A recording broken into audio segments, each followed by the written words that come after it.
समित कदम आणि फडणवीसांचे जवळचे संबंध, ठाकरे आणि अजितदादांवर खोटे आरोप करण्यासाठी दबाव, अनिल देशमुख आरोपांवर ठाम, तर अनिल देशमुखांचे आरोप समित कदमांनी फेटाळले। अनिल देशमुखांना भेटणाऱ्या समित कदमला वाय दर्जाची सुरक्षा कोणी दिली, राऊतांचा सवाल, तर देशमुखांकडून संभ्रम निर्माण करण्याचा प्रयत्न, बावनकुळेंचं टीकास्त्र।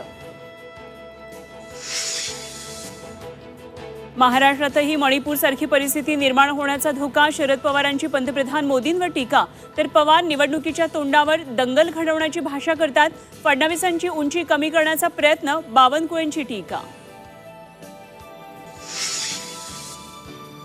मुंबईत पुन्हा हिट अँड रनची घटना, वरळीमध्ये अलिशान कारच्या धडकेत तरुणाचा मृत्यू, तक्रारीनंतर पोलिसांकडून गुन्हा दाखल।